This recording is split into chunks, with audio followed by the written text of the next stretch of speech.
In the late 1960s, the San Francisco Bay Area was a thriving hub of culture. But it also became home to one of the most infamous serial killers in American history. A killer who, for over a decade, taunted police and the media with cryptic letters, mysterious ciphers, and unsolved murders. The Zodiac Killer. His name alone sends shivers down the spine. He is perhaps one of the most notorious unsolved serial killer cases in American history. Operating between 1968 and 1969, he sent letters to newspapers mocking law enforcement, and even sending ciphers that seemed unsolvable. To this day, his true identity remains a mystery, and the haunting question still lingers. Who was the Zodiac Killer? The Zodiac Killer's reign of terror began in December 1968. The first confirmed murders happened on the night of December 20th, just outside the town of Vallejo, California.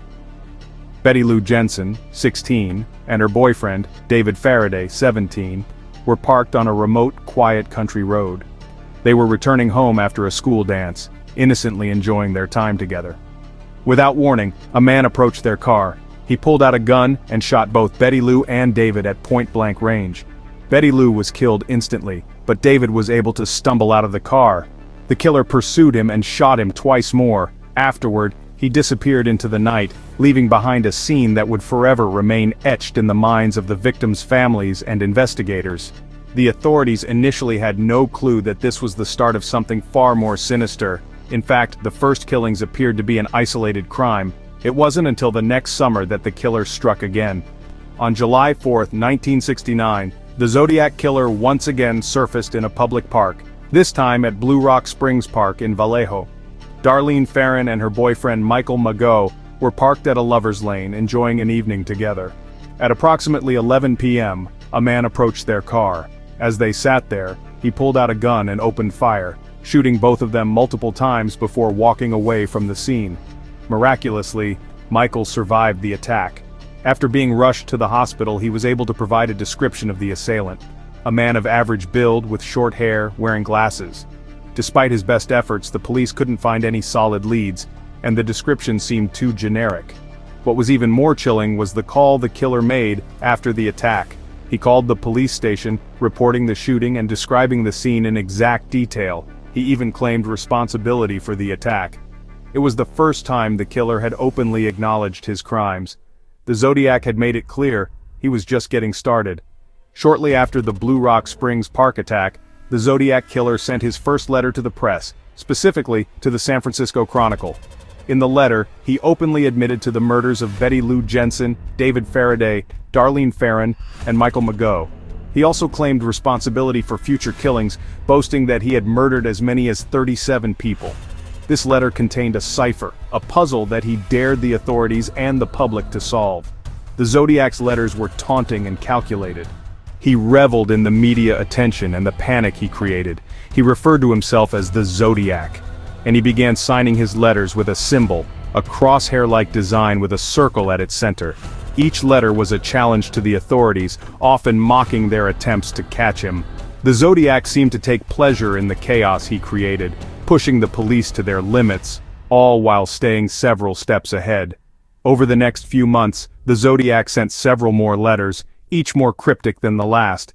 His messages contained veiled threats, promises of more murders, and even more ciphers. One of the most infamous was the 340-character cipher, which would remain unsolved for over 50 years. In addition to the ciphers, the Zodiac sent a letter claiming to have killed 37 people, though police could only confirm 7 victims. His letters were often filled with unsettling phrases like, "I like killing people because it is so much fun," and "I will not give them my name because they will try to slow me down or stop me." The taunts, the arrogance, and the cold detachment with which he described his crimes made him more terrifying than any other killer before him. In September of 1969, the Zodiac Killer attacked once again. Brian Hartnell and Cecilia Ann Shepard were relaxing by a lake near Lake Berryessa outside of Napa, California when the Zodiac approached them wearing an odd hooded costume. He tied them up and then, in a shocking display of coldness, began to stab them both repeatedly. The killer's mask was a unique one. A black hood with eye holes cut out and a symbol, a circle with a cross inside, was drawn on the front. After attacking the couple, the Zodiac in his usual nonchalant manner walked to a nearby car, drew a symbol on the door with a marker, and then made a phone call to report the crime. As he spoke to police, he taunted them, providing details of the attack as if it were nothing more than a routine event. Brian and Cecilia were rushed to the hospital. Cecilia died from her injuries, but Brian survived long enough to describe the Zodiac's appearance to the police. Unfortunately, despite his description, the killer was never found. In late 1969, the Zodiac claimed his final confirmed victim, Paul Stein, a cab driver in San Francisco. After killing Stein, the Zodiac seemed to vanish without a trace. His last known letter came in 1974, and from then on, he disappeared from the public eye, leaving investigators with nothing but his cryptic letters and his chilling legacy. The Zodiac killer's letters continued to come for a time, but as the years went on, they stopped abruptly. In 1974, the last confirmed Zodiac letter was sent, but after that, he seemed to vanish. Despite years of investigation, no one has ever been able to identify him conclusively. One of the most enduring aspects of the Zodiac case was his ciphers. The Zodiac sent numerous of them, many of which he claimed would reveal his identity. The most famous was the 340-character cipher, which remained unsolved for decades.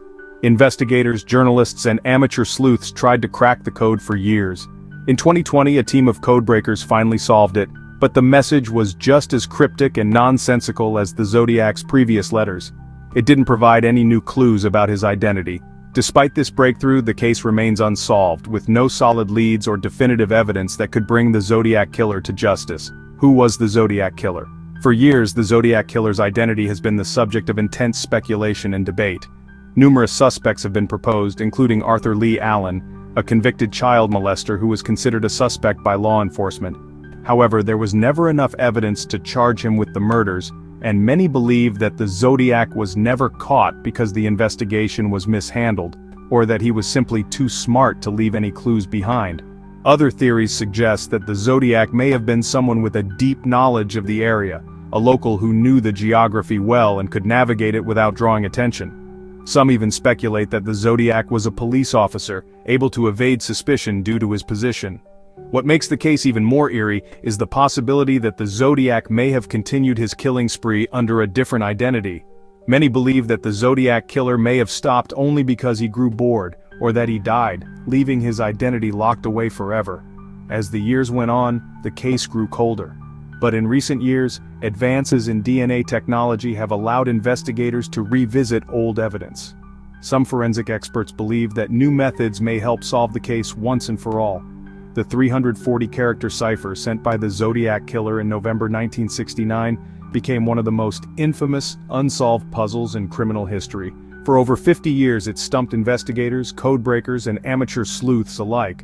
Finally, in December 2020, a trio of codebreakers, David Orenchak, Jarl Van Eyck, and Sam Blake, cracked the cipher using a combination of software tools and manual analysis.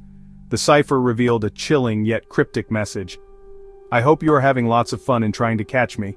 That wasn't me on the TV show, which brings up a point about me. I'm not afraid of the gas chamber because it will send me to paradise all the sooner, because I now have enough slaves to work for me, where everyone else has nothing when they reach paradise, so they are afraid of death. I am not. The message was typical of the Zodiac's taunting style. It referenced a televised interview with a man claiming to be the Zodiac, which the real Zodiac dismissed in his letter. The mention of slaves in paradise echoed themes from his earlier writings, where he claimed his victims would serve him in the afterlife. Notably, the cipher provided no new information about his identity, leaving investigators frustrated.